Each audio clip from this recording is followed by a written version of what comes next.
Hello student, this is अनुपम गंभीर और आप देख रहे हैं अनुपम इंग्लिश क्लासेस में क्लास 11th की इंग्लिश बुक स्नैपशॉट का first chapter the summer of the beautiful white horse.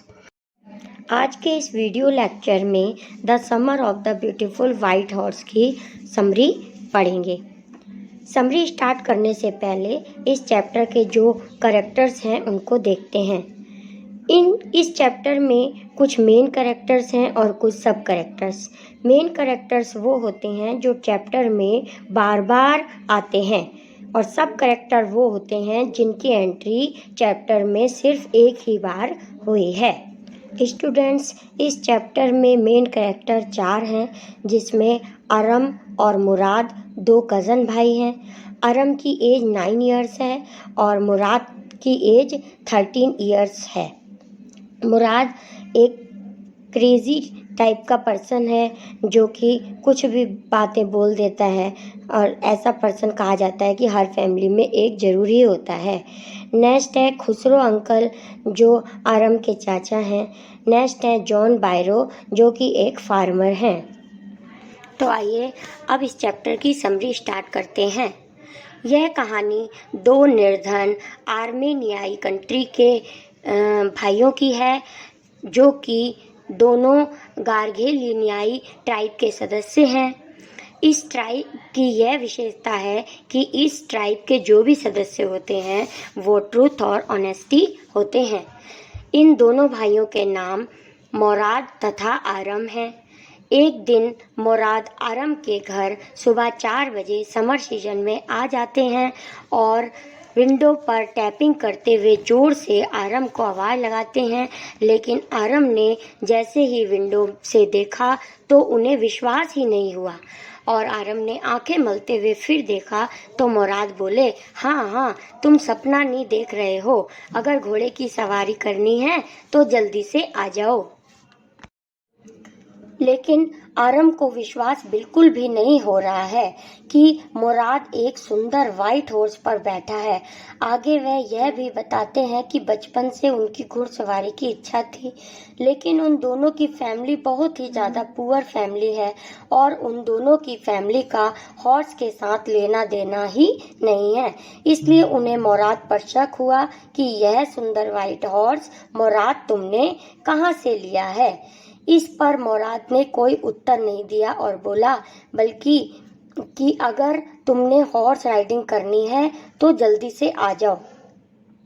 और फिर वह यह भी सोचता है कि हमारी फैमिली तो ऑनेस्ट एंड ट्रस्टफुल है, हमारी फैमिली में तो कोई चोरी कर ही नहीं सकता। और आरम यह भी सोचते हैं कि चोरी करना तो पैसे चुराना होता है, जिसमें हम मनी को ख़त्म कर देते हैं, तो यह कोई चोरी नहीं है। यह हॉर्स तो हमने राइडिंग के लिए लिया है, राइडिंग के बाद तो हम हॉर्स वापस कर देंगे।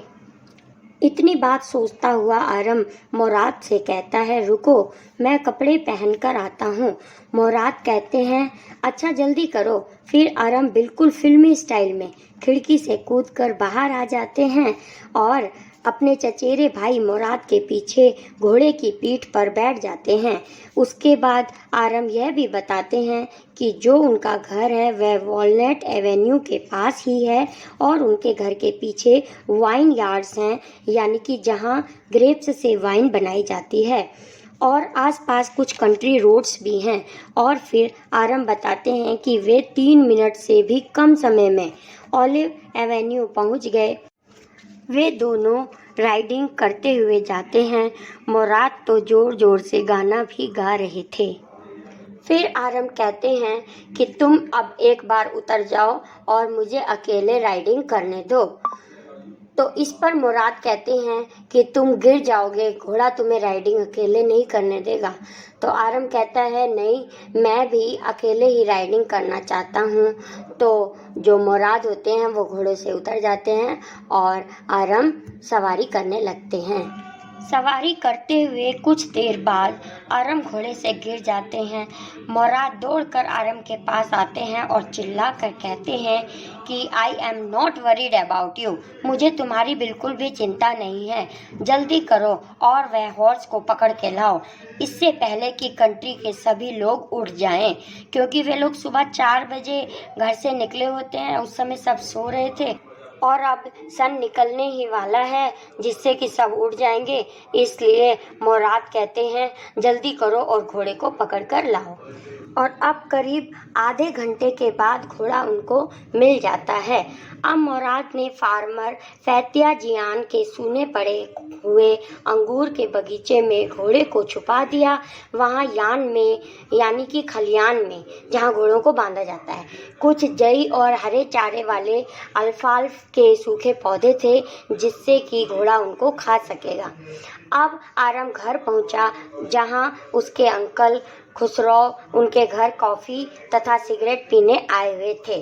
अंकल खुसरो कॉफ़ी पी ही रहे थे तो वहां एक फार्मर जॉन बायरो आए, तो आरम की मदर ने उनको भी कॉफ़ी सर्व की और वह सिगरेट भी फूंकने लगते हैं और उदासी भरे स्वर में कहते हैं कि उनका एक सफ़ेद घोड़ा पिछले महीने से नहीं मिल रहा है।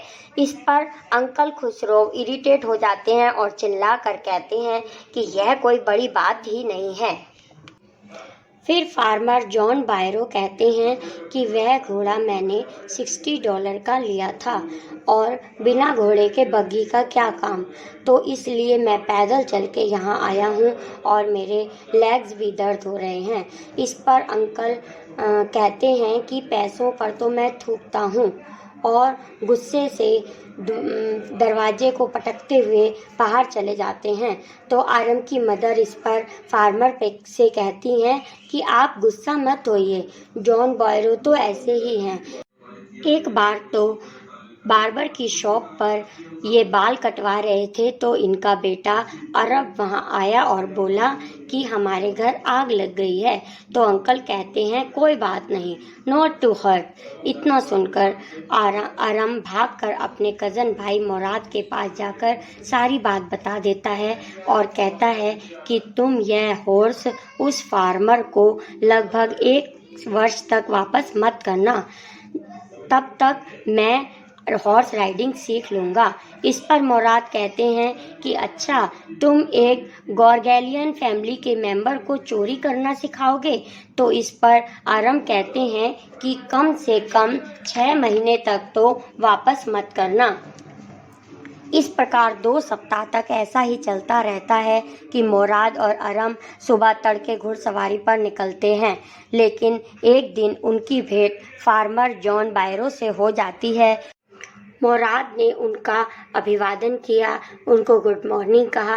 उन्होंने भी गुड मॉर्निंग कह के उनको प्यार किया और बोले कि क्या मैं इस हॉर्स की स्टडी कर सकता हूँ, क्योंकि यह हॉर्स तो मेरे घोड़े की तरह ही लग रहा है, जो मुझे 1 महीने से नहीं मिल रहा है।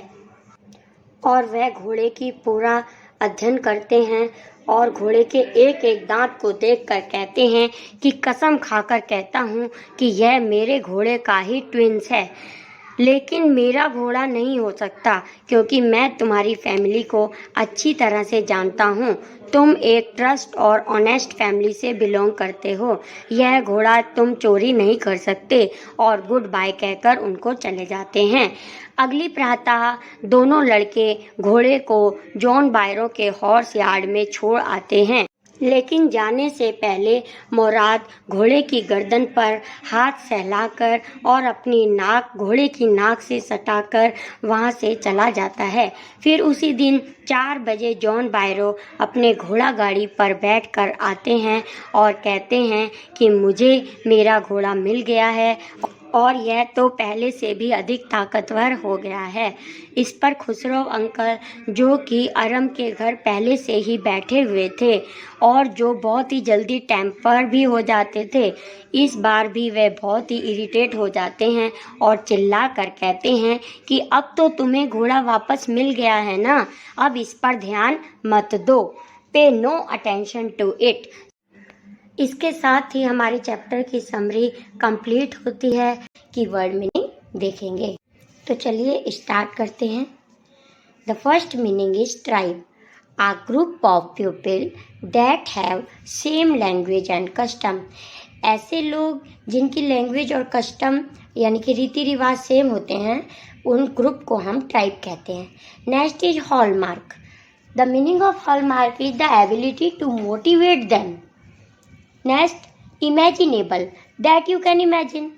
Next magnificence, extremely beautiful, delightful, आनंदप्रद या प्लीजेंट। नेक्स्ट इज टैपिंग, जब हम थपकी देते हैं, किसी को थपथपाते हैं, knocking, we can say knocking. Mysterious, can not explain. Now crazy, crazy कहते हैं थोड़ा सा मूर्ख इंसान, इनफॉर्मल या वेरी सिली और foolish. Next meaning is dray break, dray break की मीनिंग है down. Next is stuck, not able to move, जिसे घुमाया नहीं जा सकता, घूम नहीं सकता हो। लॉन्गिंग्स, एन एकिंग डिज़ायर, लंबे समय से चलती हुई इच्छा या बचपन की इच्छा। नेक्स्ट इज स्ट्राइकन, स्ट्राइकन की मीनिंग है यहाँ पर ट्रबल, परेशानी में, दुविधा में। नेक्स्ट है गार्गेलियन, गार्गेलियन की मीनिंग एन आर्मेनियन ट्राइब, यानी कि एक ट्राइब का नाम है, उन लोगों की ट्राइब जो आर्मेनिया कंट्री में रहते हैं। तो the meaning is an Armenian tribe. Next is amazing, very surprising and difficult to believe. Next comical, comical की मीनिंग है थोड़ा सा मजाकिया यानी कि funny. Next is consequently, therefore और एज अ रिजल्ट, यानी कि फलस्वरूप। नाउ पेज नंबर 3 की हार्ड वर्ड्स की मीनिंग देखते हैं। First is pious, deep believe in religion, किसी धर्म में आवश्यकता से अधिक विश्वास कर लेने को पायस कहते हैं। Next is humour, the funny of the amusing qualities of somebody, we can say मजाकिया। Next is delighted, extremely pleased. Next is frightened, full of fear, बहुत ही डरा हुआ। लीप्ड, टू जंप हाई, कूद कर किसी जगह पे जाना, it is called leaped. Next is vineyard, a piece of land where grapes are grown, जहाँ पे अंगूरों की खेती होती है। ऑर्चर्ड की मीनिंग है a piece of land on which fruits are grown, यानी कि फलों के बाग। Next we can say irrigation ditches, irrigation ditches, irrigation मतलब सिंचाई और डिचेस का मतलब होता है छोटे छोटे गड्ढे। तो इरिगेशन की मीनिंग हुई सिंचाई के लिए बनाई गई छोटी छोटी नहरें या गड्ढे। नेक्स्ट इज कंट्री रोड्स, यानी कि रूरल रोड्स, जो रूरल एरिया की तरफ जो रोड्स गई हुई हैं उसे कहते हैं। नेक्स्ट इज ट्रॉट, बेटा ट्रॉट की मीनिंग होती है अगर हम चलते हैं तो उसे हम वॉक कहते हैं। अगर हॉर्स चलता है, जब हॉर्स चलता है तो क्या करता है, अपने 2 पैर आगे रखता है तो पीछे के उठा लेता है, फिर जब पीछे के डाउन करता है तो आगे के ऊपर कर लेता है, तो it is called trot. We can say to walk fast, घोड़े की चाल चलने को ट्रॉट कहते हैं। Next is descendant, a person who belongs to the same family as somebody who lived a long time ago, यानी कि बहुत लंबे समय से एक ही जब फैमिली के लोग चलते आ रहे हैं उसे हम कहते हैं डिसेंडेंट, यानी कि वंशज। Streak, a part of person's character that somebody shows in a way he or she believe. Next is enormous, very big or very great.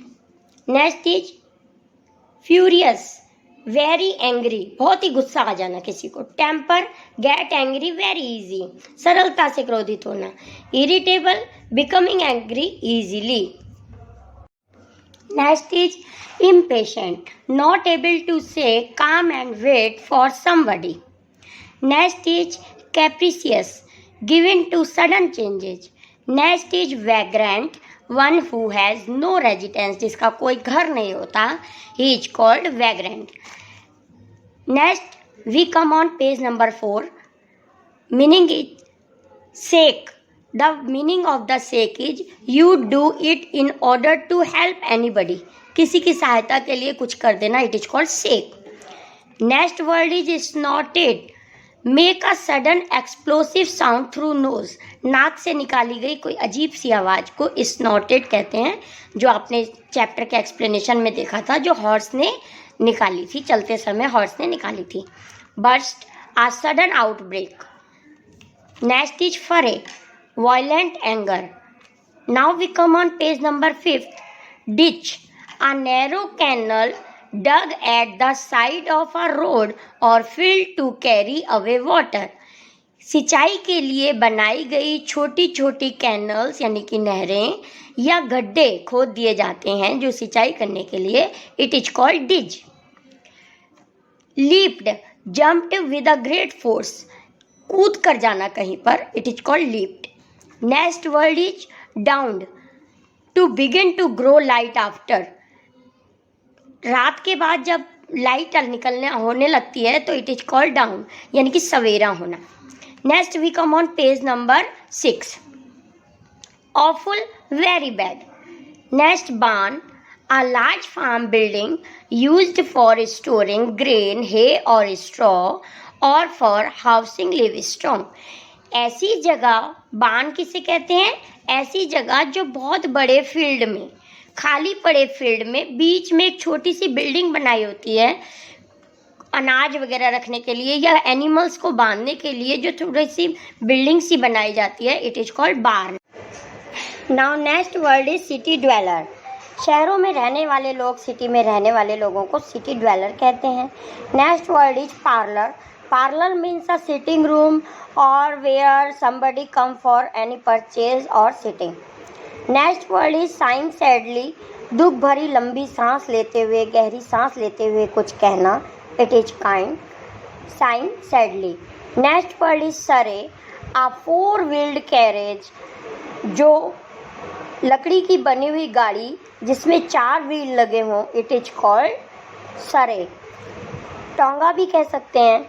Next word is spit, eject saliva forcibly for once, अर्थात थूकना। Stalked out, to leaving a place, किसी जगह से उठ के बाहर चले जाना।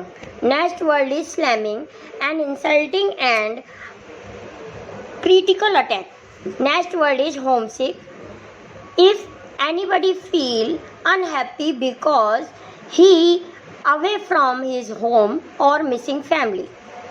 वी कैन से, अगर कोई अपनी फैमिली से किसी वजह से दूर रहता है या अपने घर से दूर रहता है, we can say he is home sick. Next word is large man, greater than average of his size, हट्टे कट्टे लोग, it is called large man. Next word is leaped, कूद कर किसी जगह पे जाना, कूदना, we can say jumped. Next word is eagerly, used to emphasize a strong desire to do or have something। किसी चीज को करने की बहुत ही चाहत होना, लंबी इच्छा। Next is fame, the state of being about on account of notable achievement। Next word is suspicious, distrust of यानी कि शक्की लोग। Next, whisper, to speak very quietly into somebody's ear, किसी के कान में फुसफुसाना। Next and last word is patted, to touch somebody gently with a flat hand, especially as a sign of friendship or care etc। थपथपाने को पैटेड कहते हैं। First question is, you will probably agree that this story does not have breathless adventure and exciting action। Then what in your opinion make it interesting? इस story में कोई भी adventure नहीं है, कोई एक्शन नहीं है, फिर भी यह स्टोरी इंटरेस्टिंग है। तो इस स्टोरी इंटरेस्टिंग क्यों है, इसके लिए अपनी राय बताइए। अगर स्टूडेंट्स आपने इस चैप्टर का एक्सप्लेनेशन नहीं पढ़ा है तो आप नीचे डिस्क्रिप्शन में दी गई प्लेलिस्ट को ओपन करके इसका एक्सप्लेनेशन पढ़ सकते हैं। Now we will start answer. The story The Summer of the Beautiful White Horse did not have breathless adventure and exciting, yet it had suspense in the story which made the story very interesting for reader। यद्यपि इस story में कोई adventure या कोई action नहीं है, फिर भी यह रीडर को बहुत ही इंटरेस्टिंग स्टोरी लगती है क्योंकि the story provide us a peep into a child psychology, क्योंकि इस स्टोरी में एक बच्चे की साइकोलॉजी को हम समझ सकते हैं। अगर आपने स्टोरी पढ़ ली है तो आपको पता होगा कि कैसे बच्चों को लगता है कि ये घोड़ा जो हमने चुराया है ये एक चोरी नहीं है, क्योंकि चोरी करना तो पैसों को चुराना होता है। तो ऐसे ही इससे रिलेटेड और भी बच्चों की साइकोलॉजी इस चैप्टर में हमें देखने को मिलती है। Both they wanted to try something adventures. ये दोनों बोथ किसके लिए आया है? मुराद और अरम, दोनों भाई जो कि स्टोरी में दिखाए गए हैं, जिसमें मुराद एक घोड़ा चुरा के लाता है, लेकिन उसको लगता नहीं है कि ये मैंने चोरी किया है, क्योंकि वो समझता है कि चोरी करना तो वो होता है जब हम बेच देंगे, बेच के पैसे ले लेंगे, वो चोरी हुई। ये तो हम चलाएंगे और वहीं पे छोड़ आएंगे जहाँ से लाए हैं, तो ये कोई चोरी ना हुई। Both they wanted to try something adventure, तो दोनों क्या चाहते हैं कि हम कुछ ना कुछ एडवेंचर करके दिखाएं। As their family was poor and they both wanted to ride a horse. उन दोनों की फैमिली जो होती है बहुत ही गरीब होती है, लेकिन फिर भी वो क्या चाहते हैं? घोड़े की राइडिंग करना चाहते हैं। Murad stole it and both rode it for some time. Murad इसको चोरी करता है घोड़े को, और कुछ समय के लिए वे दोनों राइडिंग करते हैं। After their gameplay, they took it back to its owner. और कुछ टाइम तक राइडिंग करने के बाद ये दोनों कजन भाई उस घोड़े को उसके ओनर के पास छोड़ाते हैं। And the character of uncle Khosrove make it humorous. यहाँ जो खुसरो अंकल हैं ये अरम और मुराद दोनों के चाचा जी हैं, जो कि चैप्टर में एक ही डायलॉग बोलते रहते हैं कि कोई फर्क नहीं पड़ता और इस पे ध्यान मत दो। वो कोई भी बात हो, इवन कि उनके घर में एक बार आग लग गई थी और उनका बेटा उनके पास आके बोलता है कि हमारे घर में आग लग गई है, फिर भी वो बोलते हैं पे नो अटेंशन टू इट। तो यह भी एक सीन है अंकल खुसरो का भी, जो कि इस स्टोरी को इंटरेस्टिंग बनाता है।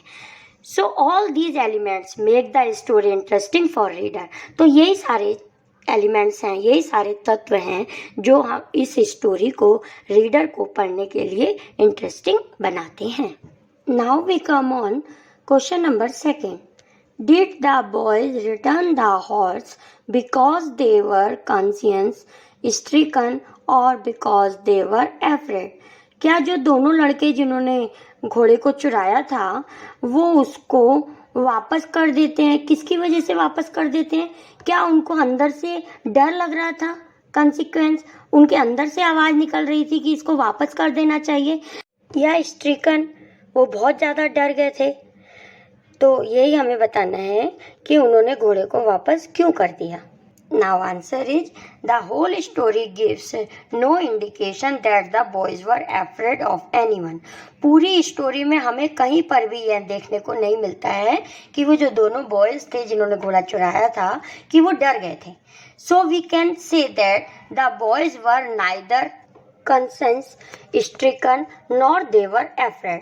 तो हमें पता चल जाता है कि दोनों लड़के ना तो उनकी मन की आवाज ने कहा कि घोड़ा वापस करना चाहिए और ना ही वे दोनों डरे। According to the boys they had not made any money by selling it to someone, or according to them it was just fun, not at all a sin. लड़कों के अनुसार अगर हम इस घोड़े को बेचकर पैसा बनाते हैं तो फिर वो चोरी हुई ना, ये तो सिर्फ एक फन है, ना कि एक अपराध। Even the narrator makes it clear that stealing a horse for a ride was not the stealing. तो इसीलिए नरेटर कहते हैं कि ये कोई चोरी नहीं है। अरम है वो कहते हैं कि चोरी नहीं है, सच एज मनी, रुपए को चुराने की तरह ये जो हमने घोड़ा चुराया है ये एक चोरी नहीं मानी जाएगी। We also come to know that Murad had the horse for over a month. हम स्टोरी पढ़ के हमें पता चल गया था कि मुराद ने 1 मंथ तक इस हॉर्स को अपने पास रखा था। When farmer John Byro visited the narrator's house, जब तक जॉन बायरो जो फार्मर थे वो नरेटर यानी कि जो अरम के घर आए थे। Murad decided that the horse must go back to it true owner. तब मुराद ने डिसाइड किया था कि हमें यह घोड़े को इसके सही ओनर को वापस कर देना चाहिए। The meeting with John बायरो affected the boys. जो जॉन बायरो के साथ उन दोनों बच्चों की मीटिंग हुई थी उससे वो बच्चे अफेक्ट हुए थे कि ये हॉर्स हमें वापस करना चाहिए। When John Byro met the boys, जब फार्मर जॉन बायरो लड़कों से मिले, he praised their tribe for truth and honesty. उन्होंने उनकी ट्राइब की बहुत ही प्रशंसा की। जो ट्राइब ट्रूथ और ऑनेस्टी, सच्चाई और ईमानदारी के लिए सदियों से फेमस है, उसकी उन्होंने प्रशंसा की। और उन्होंने यह भी कहा कि यह घोड़ा मेरा नहीं हो सकता क्योंकि तुम्हारी जो फैमिली के सदस्य हैं वो कभी चोर नहीं हो सकते। घोड़ा अंकल खुसरो का होते हुए भी उन्होंने he trusted the boys as he knew their parents. उनके पेरेंट्स की वजह से उन्होंने यह नहीं कहा कि यह घोड़ा मेरा है, क्योंकि उनको विश्वास ही नहीं हुआ, क्योंकि वह जानते थे इनकी जो ट्राइब है, इनका जो कबीला है, वो कभी चोरी नहीं कर सकता। Hence in order to uphold the family tradition and reputation, the boys return the horse to its owner. So अपनी फैमिली की रेपुटेशन के कारण, रेपुटेशन जो उनकी बनी रहे, उस परंपरा उनकी जो है ऑनेस्टी और ट्रस्टफुल की, वो बनी रहे, इस वजह से लड़के ने उसके ऑनर को, हॉर्स को वापस कर दिया था। Now we come on question number 3।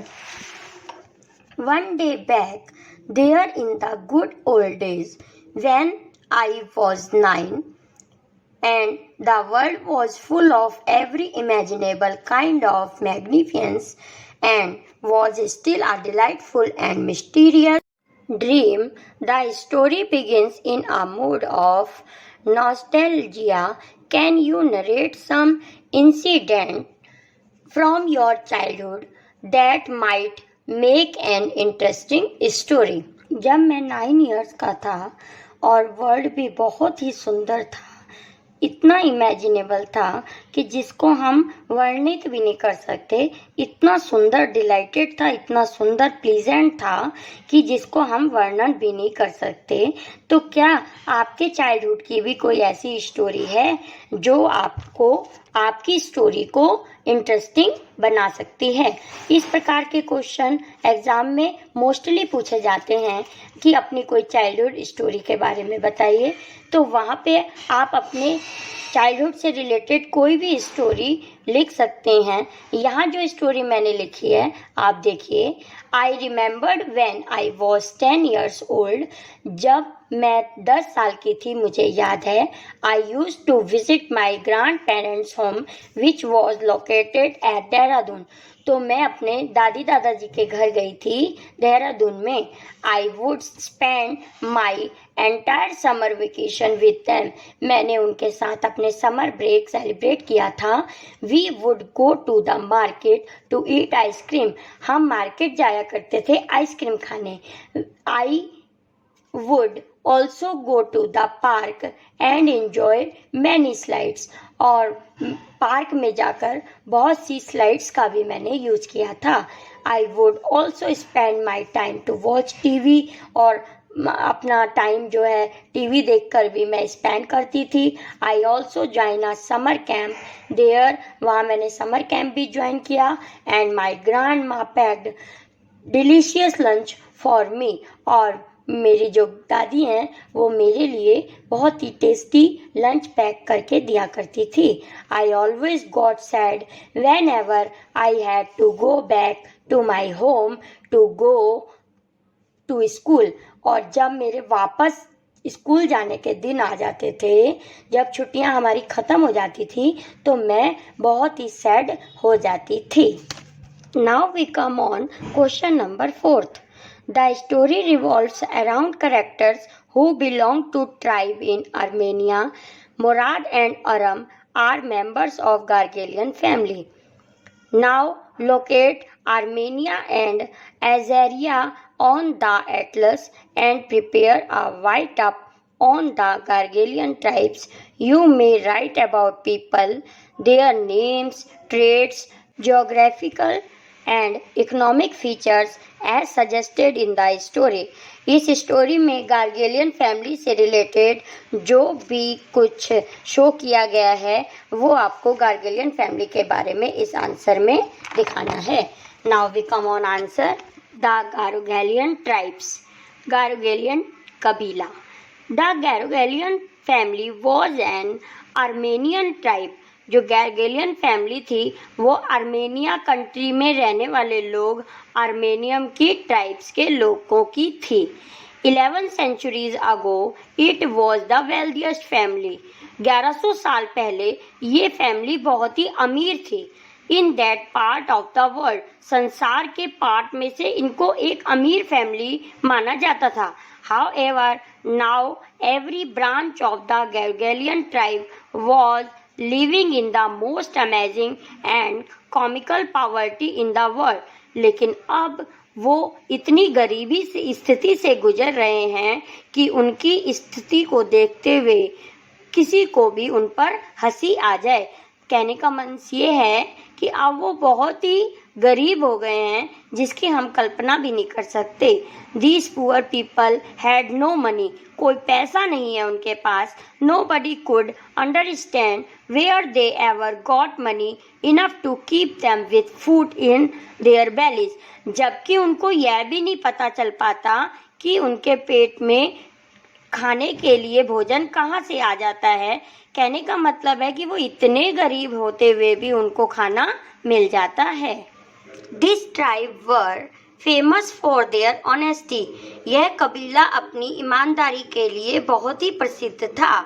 It had been the hallmark of the tribe for many centuries. और कई सौ साल पहले से यह अपनी ऑनेस्टी और सच्चाई के लिए प्रसिद्ध था।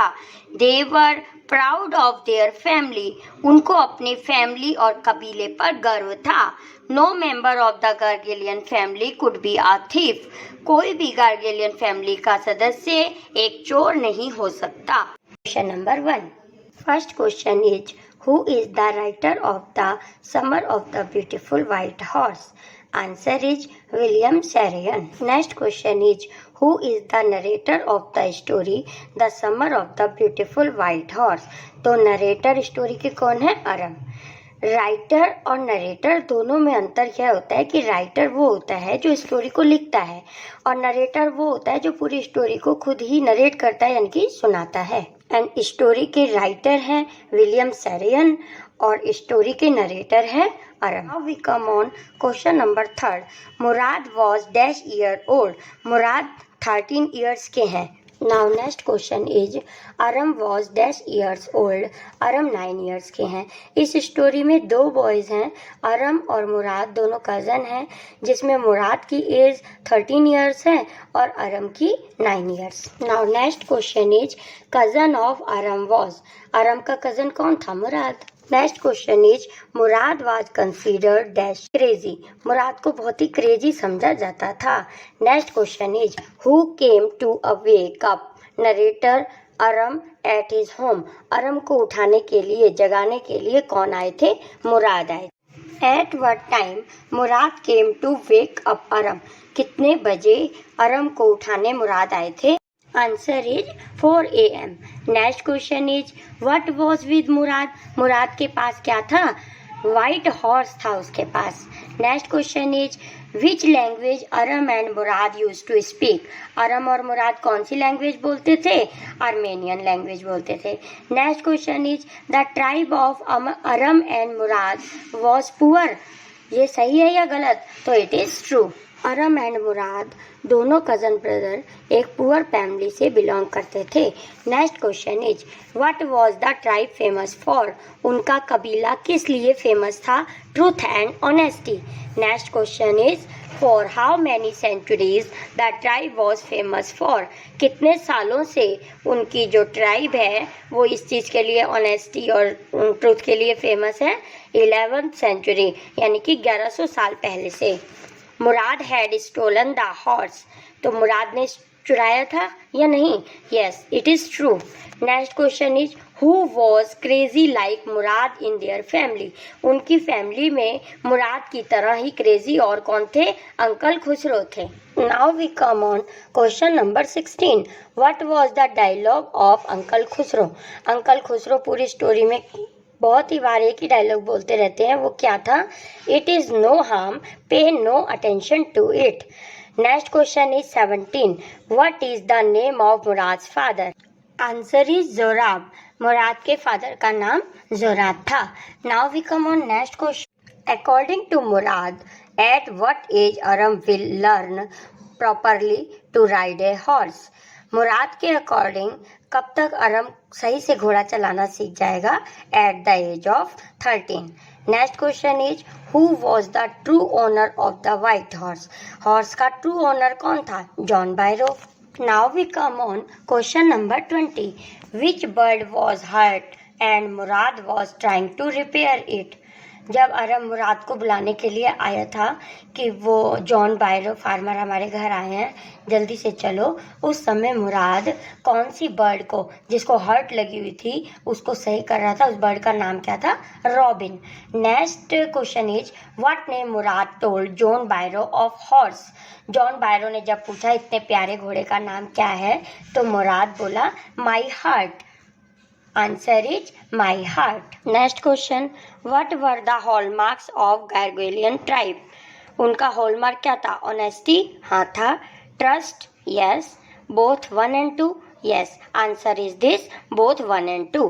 उनकी ट्राइब किस लिए फेमस थी? उनका हॉलमार्क क्या था? Honesty and trust. Next question is the summer of the beautiful white horse is a story of 2 dash boys. कहाँ के 2 लड़कों की कहानी थी ये? आर्मेनिया कंट्री थी और वहाँ रहने वाले को आर्मेनियन कहते हैं, तो इसलिए true answer is Armenian. Now we come on question number 24.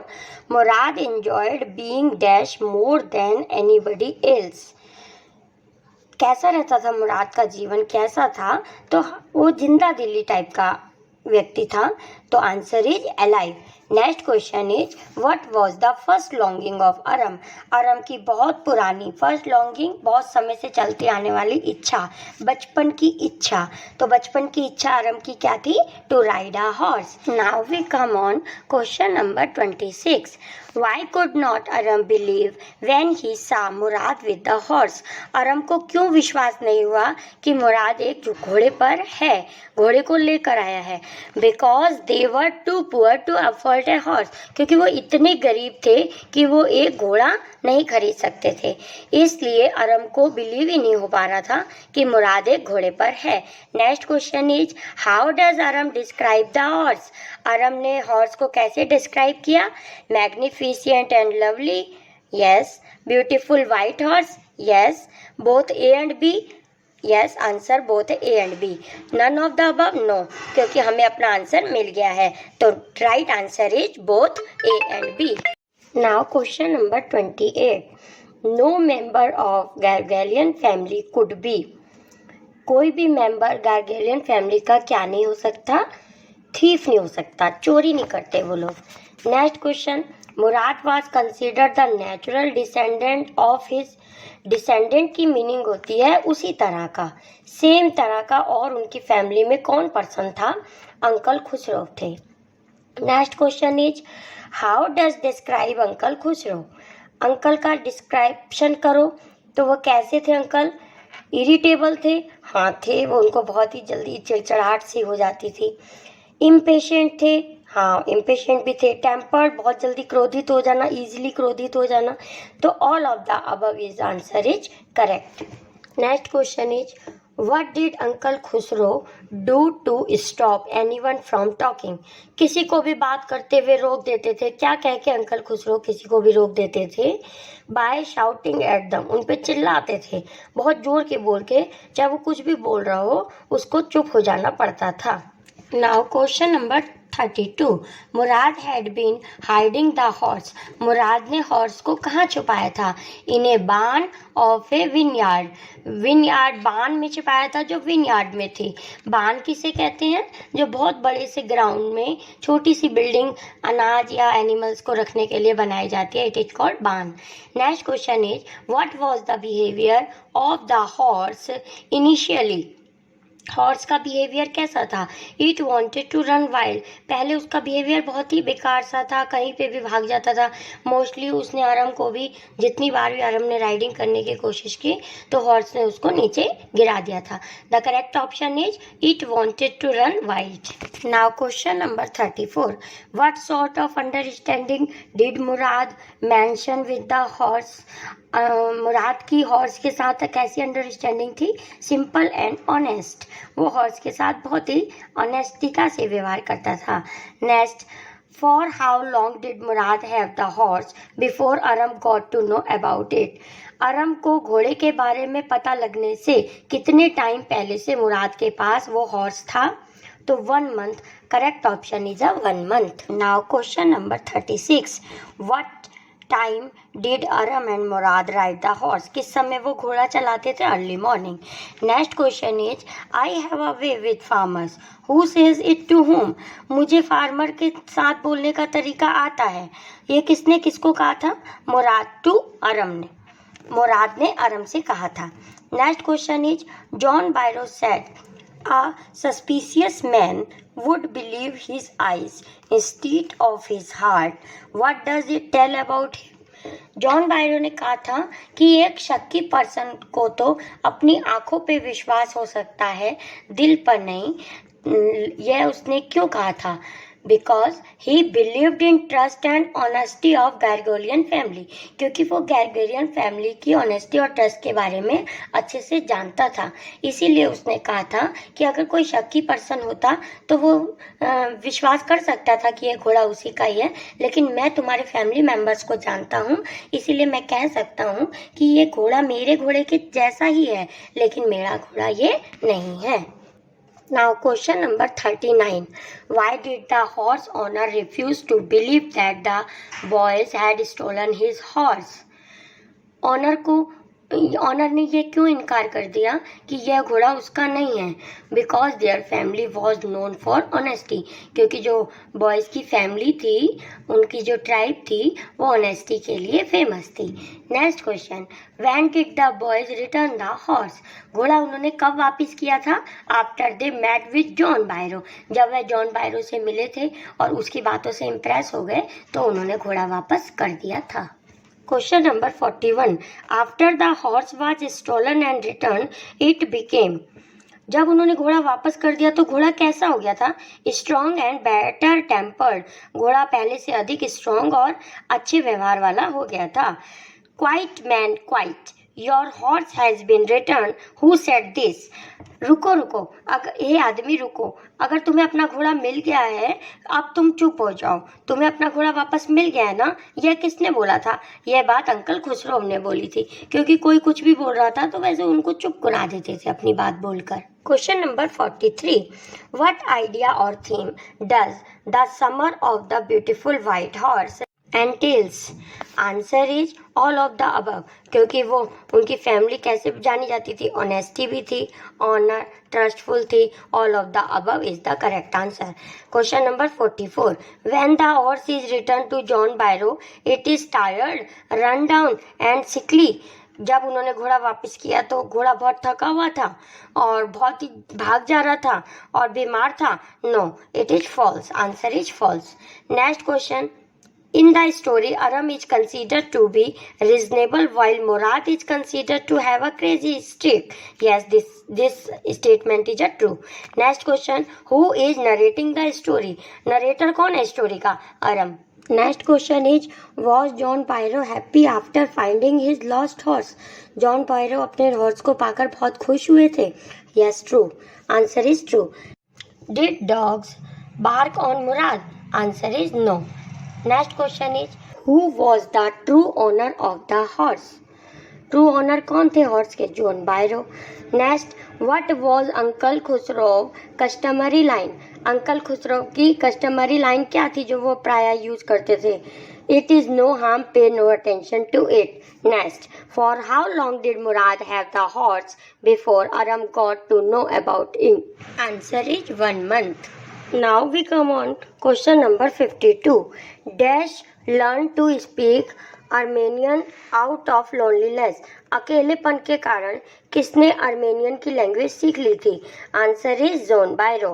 Next, how does Aram describe the horse, Aram ने कैसे डिस्क्राइब किया था हॉर्स को?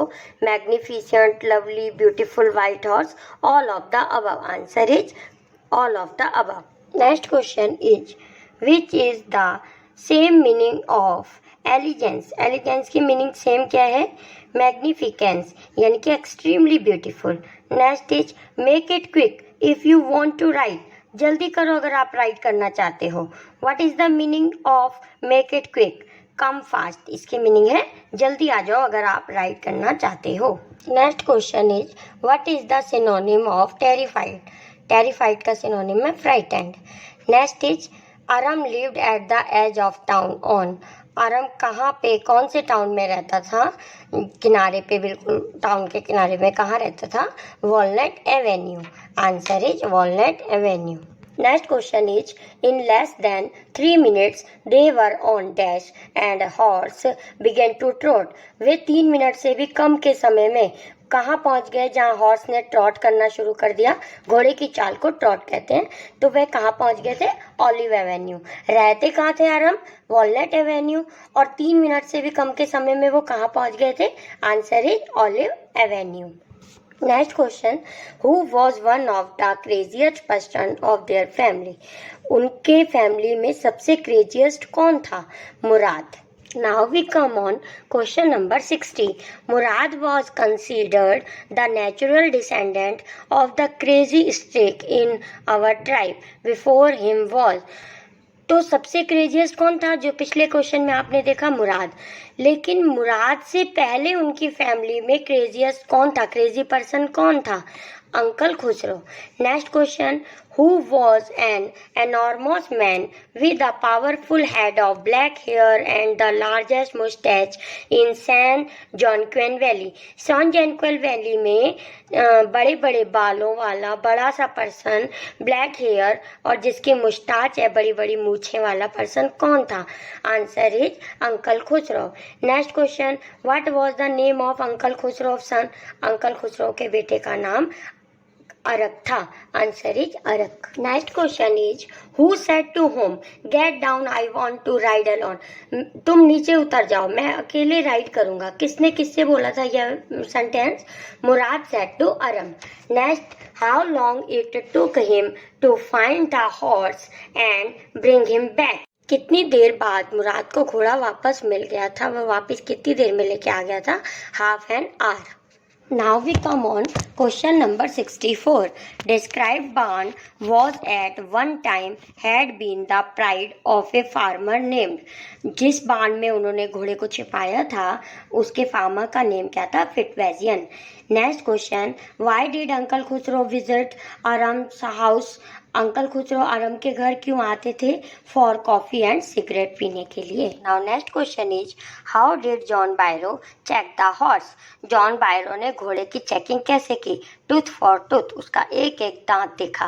Next, when Aram rode the horse alone it ran down the road to the, जब वो अरम घोड़ा चला रहा था तो घोड़ा किधर चला गया था? Vineyard. Now question number 68. John Byro learn to speak Armenian out of, John Byro ने आर्मेनियन क्यों सीखी थी? लोनलीनेस, क्योंकि वो अकेले रहते थे, इस वजह से उन्होंने सीखी थी। Who said to whom I have way to with the farm, मुझे फार्मर के साथ बात करने का तरीका मालूम है, किसने किसको बोला था? मुराद टू अरम, मुराद ने अरम से कहा था। Students, we come on question number 70. This is the last question of these MCQs. Why did the horse owner refuse to believe that the boys had stolen his horse? जो घोड़े का ट्रू ओनर था उसको भी विश्वास क्यों नहीं हुआ कि यह घोड़ा उसी का है? Answer is because there family was known for honesty, क्योंकि जो बॉयज़ की फैमिली थी वो ट्रूथ और ऑनेस्टी के लिए बहुत फेमस थी, इसलिए ट्रू ओनर को भी लगा कि यह घोड़ा मेरा नहीं हो सकता, इसलिए उसने घोड़े को लेने से इनकार कर दिया। इसके साथ ही चैप्टर कंप्लीट हुआ। मिलते हैं नेक्स्ट वीडियो में। I hope you will get good score in your examination. Thanks for watching. Bye.